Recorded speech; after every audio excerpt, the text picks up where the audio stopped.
So here I've created a company, 100 ZT Company LLC, but let's create our own. Let's start from fresh. First thing that I would need to do is create a company for ourselves within the tenant. So whenever you are like acquiring a tenant, a company or a group of company or company hierarchy would need to be created. Okay, so I'm logged in as not an elevated user. So I will use a task called start proxy. Do keep in mind that the start proxy function is only available in the sandbox environment. You cannot start proxy in a production environment of Workday. And with start proxy, you're able to access or act as a different user in your testing environment or sandbox environment. So I'm going to start proxy as Logan McNeil. Now, Logan McNeil is an HR administrator on this tenant. So when I start proxy as Logan McNeil, I have access to HR admin rights on this tenant. So I just search for the task called create company on my search bar. I can look at all the tasks and report related to that. And I will run the task called create company. So in order to do any reorganization or organizational activities in a given tenant,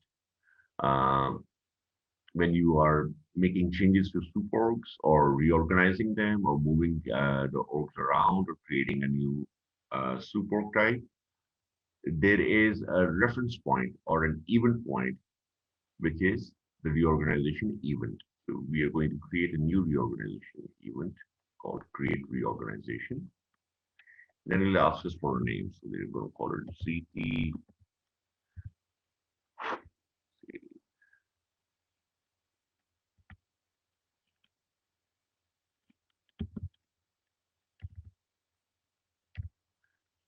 CT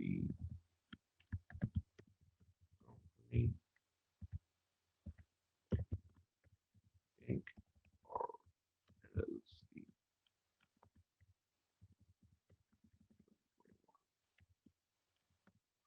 I'm going to assign 15,000 as a code to this reorganization event, just for my reference. And I'm going to give it the reorganization date of today, is 14th.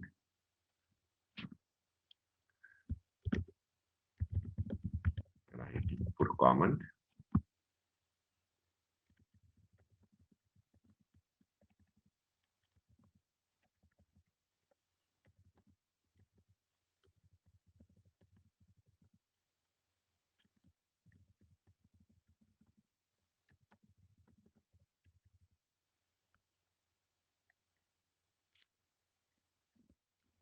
So we've created this reorganization event. I'm going to use this for all the further changes that I would need when I'm reorganizing my our company.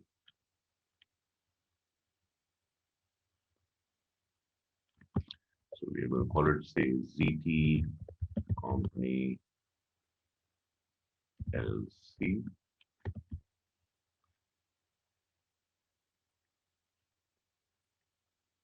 And let's say I call it USA. And the code for this company I want to keep as 15,000. Now in the subtype, what kind of organization that I'm doing, I'm going to select company. Currently, the visibility, I want everybody in my company to be able to see this company in the entire tenant. And the currency, I have to set up a base currency for my company setup.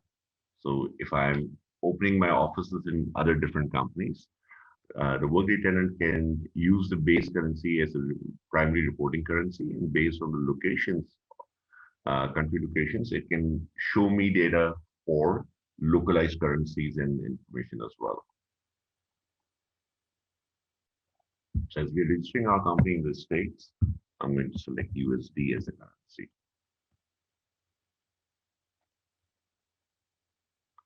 Now, when I'm creating a currency, I need to assign a few roles for management of this company. So here I have a role called owner, and it is being assigned to Logan McNeil. Also, I'm going to apply another role, say manager of this company. Okay, now I'm going to apply to Logan's position.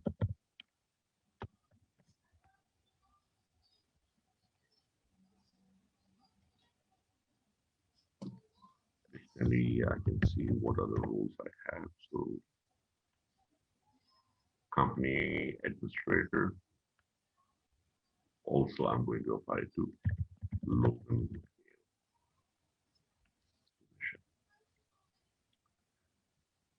And I'm going to check mark this box. So the code will always show up with the name of the company in the search bar or in the top bar. So here you can see the code is displayed, then the name of the company. And now we have created our own company within Workday.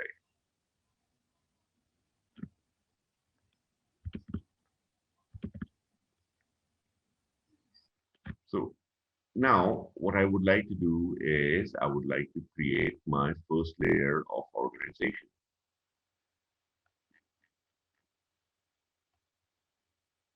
So I can go to my search bar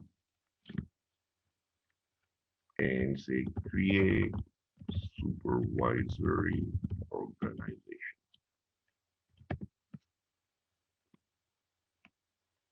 Again, I'm going to use the ZT LLC that we just created as the reference ID. But do keep in mind that this company, this tenant already has multiple companies already created because this is a demo tenant, sandbox environment. So a lot of people are using it. So you will be using it, I'll be using it, I might be using ZT Company LLC. You may create your own company with your own name in your practice. So we'll find a lot of combination of data that is already existing in the platform. But when you have your own tenant for your production environment, which you're going to use for your company that you're setting up or you're using or you're administrating, you would have an exclusive data only related to your company or companies on the tenant.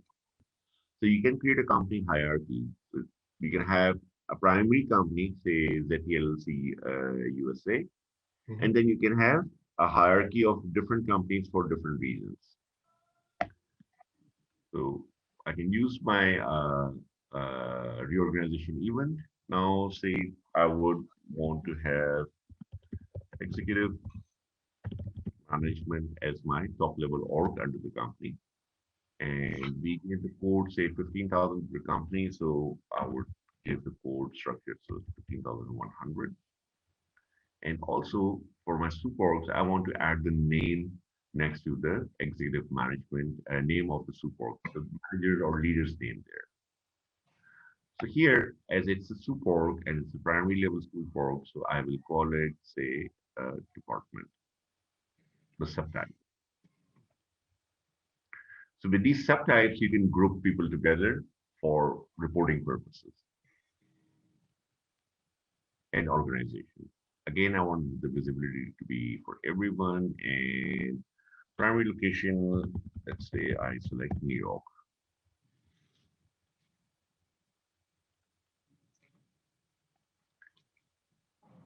And below this, now you see that the staffing model has populated because I'm creating a supervisory organization. So we have position management enabled and job management enabled. We'll discuss in more detail what's the difference between the two, but for our purposes, we are going to use position management enabled for this particular supervisory organization. I go to the next step for assign roles. So now like we did for the company, we have to assign roles for supervisory organization as well. So these are the default roles that are already populated here. So I'm going to click them. But where is it getting defaulted from? From the top level hierarchy of this tenant. So a lot of people like you and me have created defaulted roles that are hierarchical. So anybody in the organization, when they create a supervisory organization, these will be defaulted. But I can remove them as well. So if I need to remove, so I have owner and then I have hierarchy owner. So currently we haven't hired anyone in our supervisory organizations or any workers or we have not created any positions. So I'm going to assign everything for now to Logan McNeil, and then later on we can uh, come around and change the roles. So for example, I need to have a manager role for the support. So who will be the manager for these organizations? So role name is manager, supervisory, security administrator. So it has access to no data. Let me look at the other manager. So this is a managed security group management chain. So I'm going to use the second manager here, where the security groups are already assigned.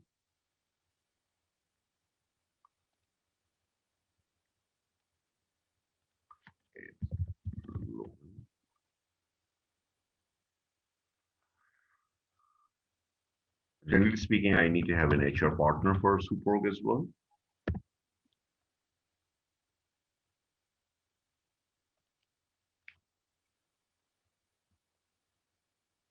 I can click on the related buttons and see. All right, so this says the required security group, assign to Logan, and say I need a compensation.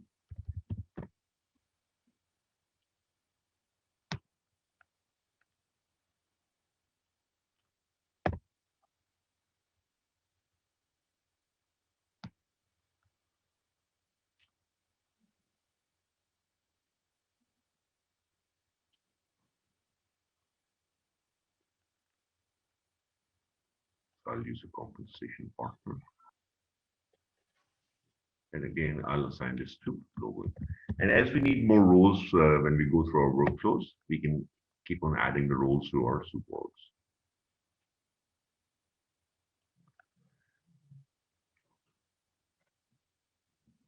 So here, as we've already created a company, so I can either put it as a default organization, or if I want to add restrictions that these support can only be used for a given company, I can add it to the allowed organizations.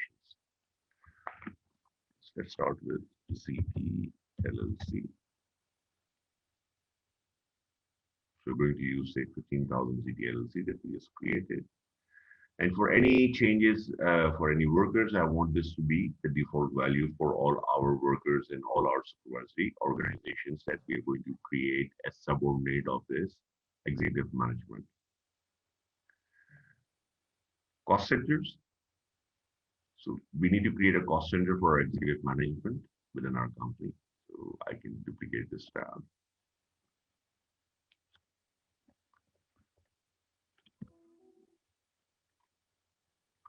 And here I can run the task for create.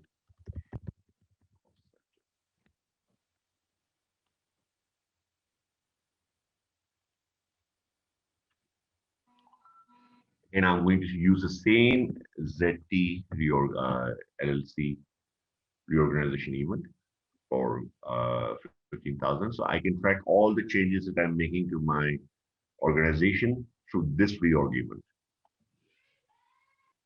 All right. So I'm going to call it my executive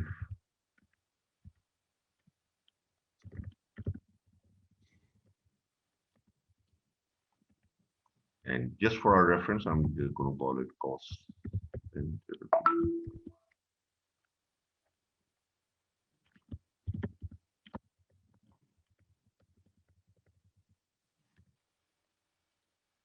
I'm going to include the code and I want to include the manager's name. And this is going to be a department for me.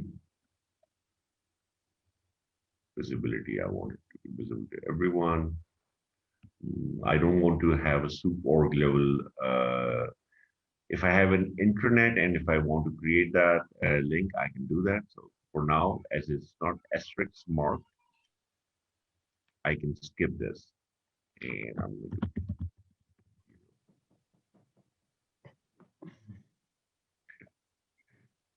to Logan. So for now, I'm just going to say manager and owner. And also I'm going to add HR administrator role as well. So we don't have an HR admin role already created, so I'm not going to use that. So organization assignments, I'm going to use CP, and I want it to be defaulted. Again, I come to the cost center, so I can duplicate this tab.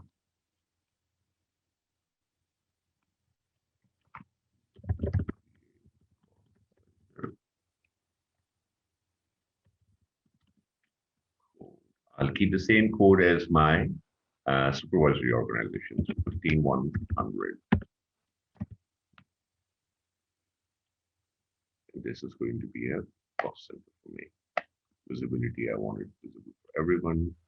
Now I want to restrict it to my company. CP.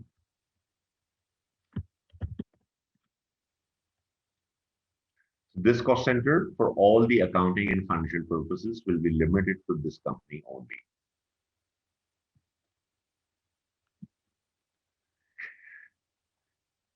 Assign roles to owner, and also I will assign a manager role, cost center manager also to.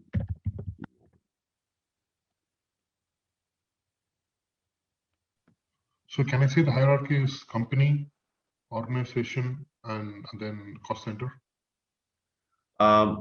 These are going to have their separate hierarchies. So if you are going to have more companies, the company hierarchy will be there. If you're going to have more than one supervisory organization, which we are going to have, it's going to be super hierarchy. And then we are going to have cost center hierarchy as well. Okay. So at this point, if I start creating this cost center hierarchy, all the related or subordinate cost centers will be linked to this primary or the top level cost center. So for now, we are going to have two hierarchies, the support hierarchies and the cost center hierarchies. I can copy this and then paste it here. So this is going to be my cost center. And I would like it to be defaulted for this particular organization. Region, we already have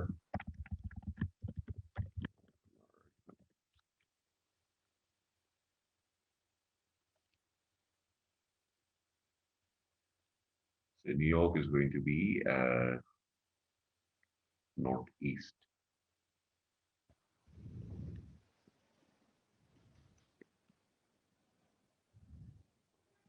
And if I have any specific identifiers for this supervisory organization, like government ID or tax ID that I need to add, I can add it here in identifiers.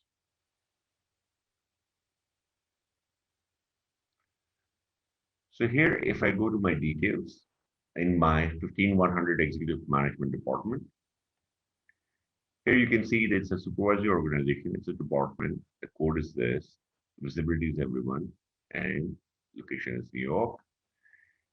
Staffing model is position management. So whatever staffing activity that I would have for this support will be listed here.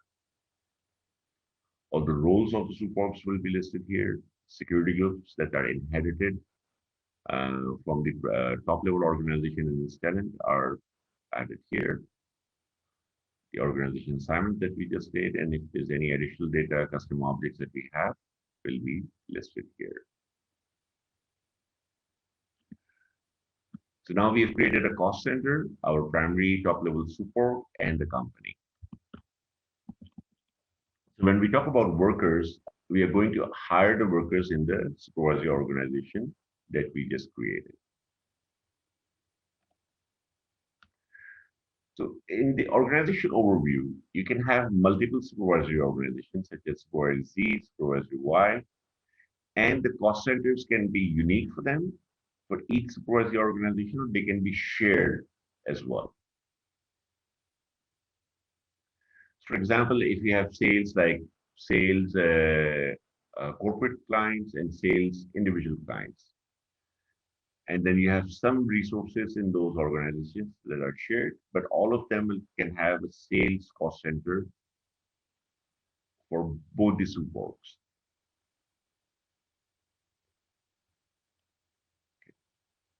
So what are organizations used for? For security, to set up the security and access levels to each and every individual as to what they can access within the tenant. For reporting, so you can report on an organization level, and you can also, based on the organization level, you can assign specific allowances, specific packages, specific benefits to those superorgs as well. And also to run and execute your workflows and business processes. So we can have multiple types of organization types. So one can be supervisory that we just created. A matrix organization is available there as well when a worker has more than one manager that he or she is reporting to. And a retiree organization type as well. So cross-functional organization types are location hierarchy and custom organizations. So you can have the location hierarchy for multiple organizations. It can crisscross it as and when needed. So does the custom organization, that if you would like to create custom organizations for grouping and reporting and other purposes, they are cross-functional as well. Other organization types are committee, academic unit, union, talent pool, locations. For the costing organization types, we can have a company hierarchy, cost center hierarchy, regional regions hierarchy, and business unit hierarchy, project hierarchy and projects, program and program hierarchy, fund and fund hierarchy, gift and gift hierarchy, and grant hierarchy.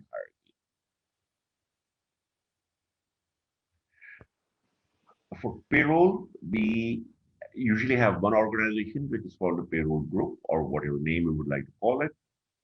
But we could have one or more than one payroll groups within our organizations. Sam? Yes. What is a retiree organization? So if your company has a policy that people can retire from the company, say you have an age limit of say 65, anybody that reaches the age of 65, they are then considered as a retiree within your organization. And then if the company has policies to provide them benefits or any payments during retirements, and they need to have access to the portal to manage their benefits or their retirement programs. So you can have a retiree organization as well. Mm-hmm. So it will not have the exact same function as a superorg as we just saw today. So all the functions are not required for a retiree organization. There will be limited functionality related to the retirees. So we have started off with our supervisory organization creation. So we have created the executive management. Under executive management, you can have a subordinate level of, say, operations, where you have, say, other managers, and each manager could have a further superorg or subordinate organization. So here we see three levels of supervisory organizations hierarchy.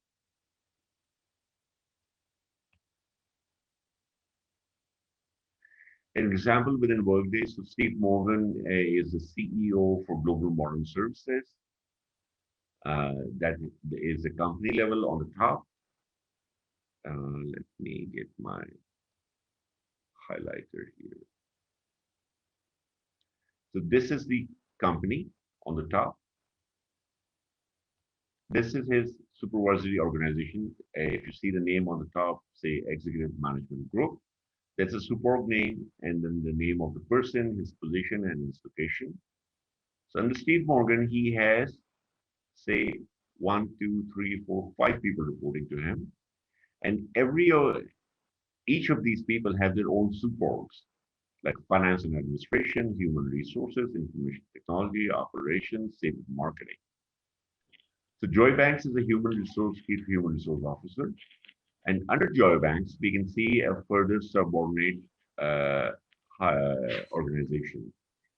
So we are currently logged in as Logan McLean, which her position or title is Vice President Human Resources. She's based out of San Francisco. And her superorg name is HR Services Department. Under her, she has Benefits Department, Payroll Department, and Recruitment Department. So what are the characteristics of a superorg? So positions are only created within a supervisory organization. Any position that we need to either hire, transfer in, promote to, or even terminate, they are always under a supervisory organization.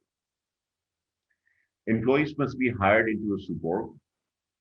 Assignable roles have responsibilities within a super.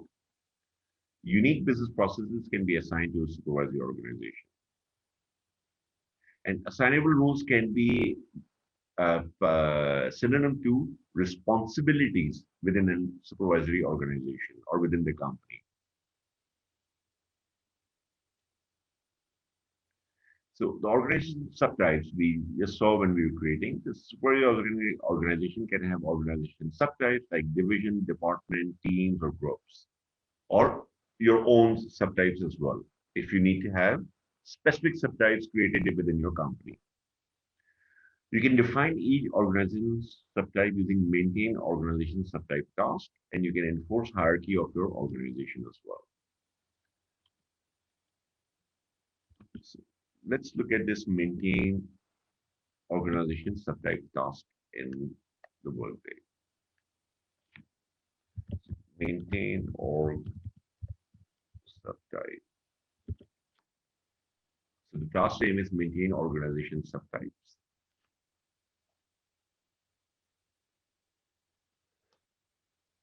So here in this list, I can have my organization subtypes. So if I need to use an existing one, I can do that. If not, I can create my own. So let's call it ZT sales.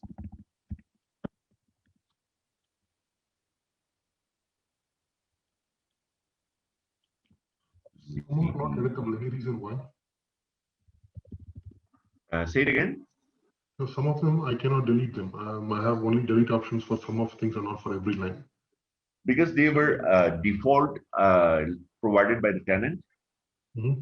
And additionally, you can see that if you have already the usage count is greater than 0, then you cannot delete them unless you remove these subtypes from every supervisory organization or employees that they have been assigned. Okay, okay. So if they're in use, you cannot erase them or you cannot delete them. Okay, got it. Say CTHR.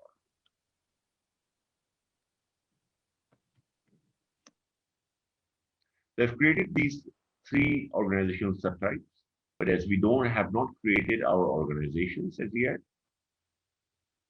so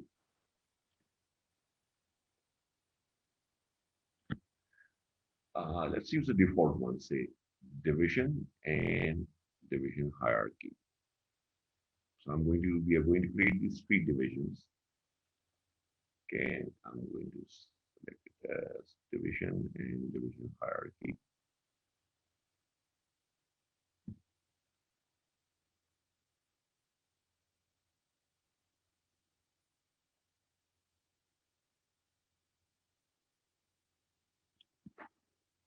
So I've created these organizational subtypes and I've marked them as their type of divisions and they're part of the division hierarchy within this tenant. So we'll come to use it more often in our next subordinate level of organizations. So you can also enforce hierarchy for your organization with the organizational subtype as well. For example, if you have 3 organization subtypes, department, division, teams, but now we've created 3 more. So sales, engineering, and HR. So we'll see how we can use them in our tenant. So before I move on to assignable roles, let's complete our tree structure or our support level. So here in 15100 executive management, I would like to add a subordinate organization for say HR. So I go to my related action buttons, go to reorganization and create subordinate because this is already a super, so it doesn't ask me for the organization type here.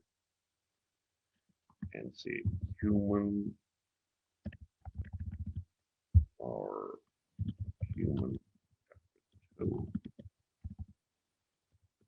division.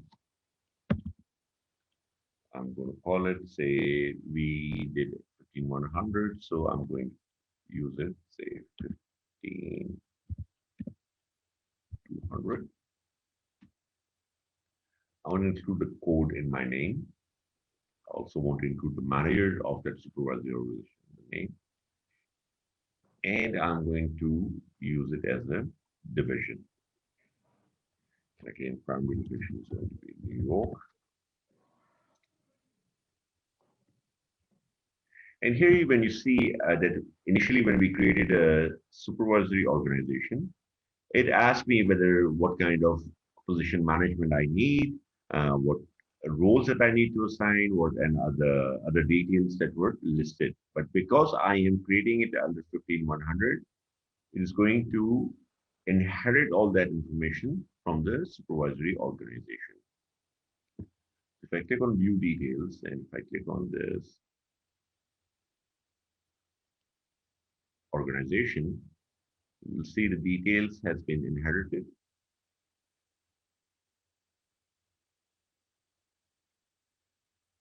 The roles are also inherited from the superior organization. So, Puti, when you were asking that, do I have to have separate roles assigned to each of my supervisory organization? Workday by default will inherit to the roles from the superior organization.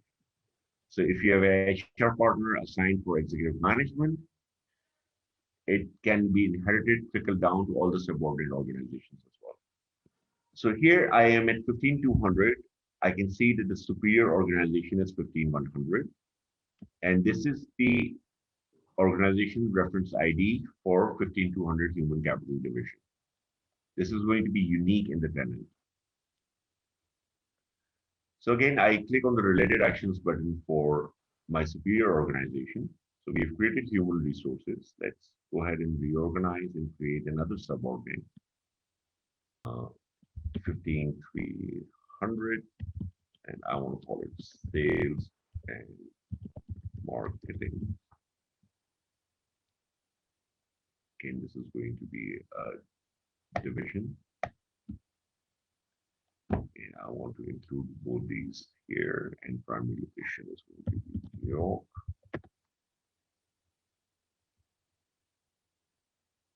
Submit.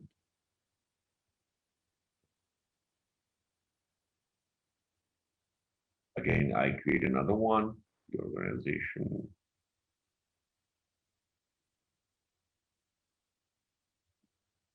Create a subordinate.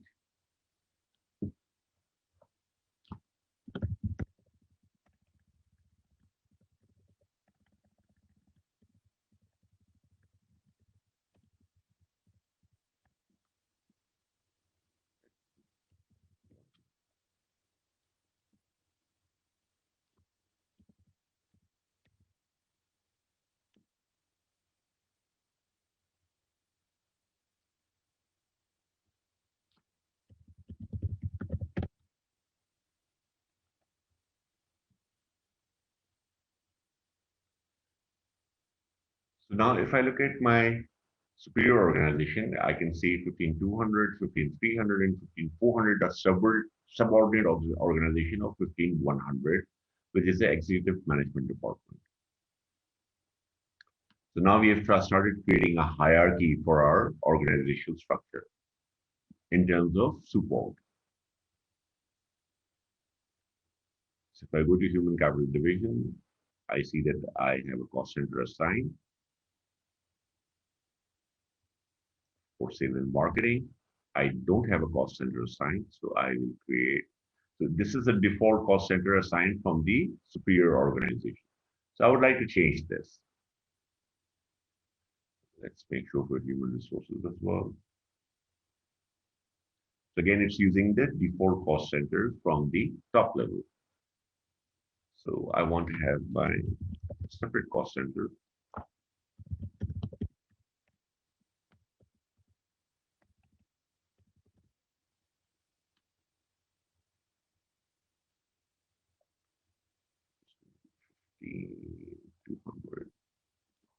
At P, I'm going to use my reorganization event.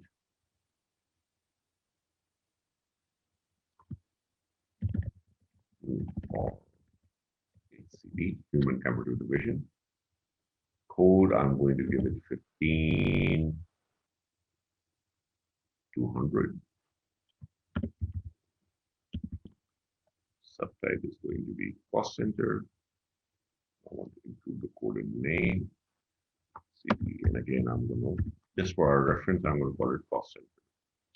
And human.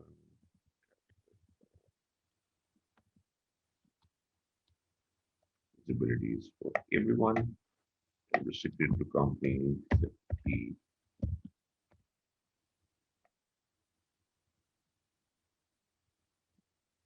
assigned roles and manager to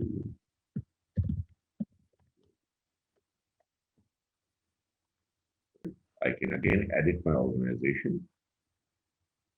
Edit the organization from the related actions button. I can go here, remove this, and cost center at 15200.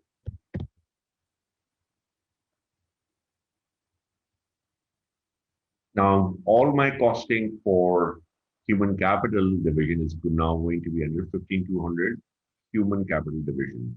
So all my financial reporting, payroll, or everything related to human capital will be under this cost center.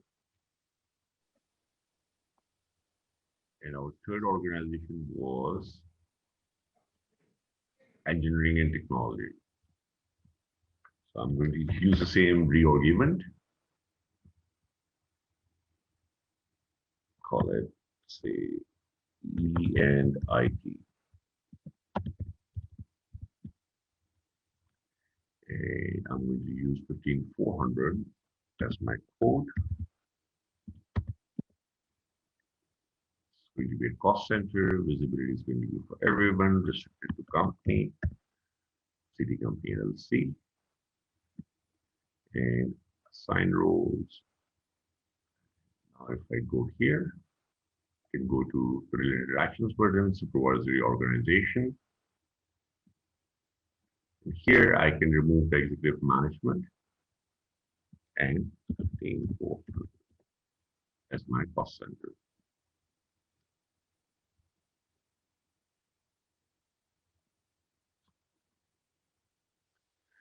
So the next part is the assignable role for supports. So assignable roles are in each type of organizations. Roles are used in business processes to assign tasks. They can be either inherited from the superior org or can be defaulted as well. So depending on your security, roles can be assigned on an organization using the related action roles, related action button, go to roles and assign roles. All right, so let's look at one of the assigned roles that we have defined in our company. For example, let's go to owner. So owner is a role-based security group or assignable role. Let me open it in a new tab. So this role usage has acquisition, company hierarchy. So all these usage can be assigned to this role. And all the restrictions are mentioned here. Is the leader, is supporting, it's self-assigned, restricted to self-assigned roles BP. And here we can see that the role owner is assigned to which people within the company. So we can see the name of the organization and who are the assignees. So probably towards all the way in the end.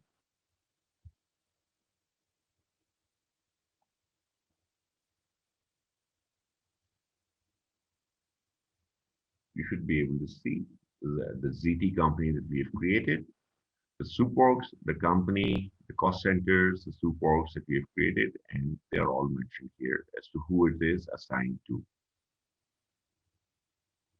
So we see the cost center, we see our company, we see our executive management department, who it has been assigned. we have seen in actions, roles are assigned to a position or a job. We have currently assigned it to positions because we have created our supports in the position management model. Workers who accept that position or job accepts the role and their name is displayed in the assigned to field. If a position is unfilled, the assigned to field will display position title only. And we've seen in our executive management group how we have assigned roles and how they are being inherited to subordinate organizations as well. So characteristics for roles, like for example, if we have the global modern services at the company and our first top level super is executive management group. And we can have roles for HR partner roles, senior HR representative for this particular super right here.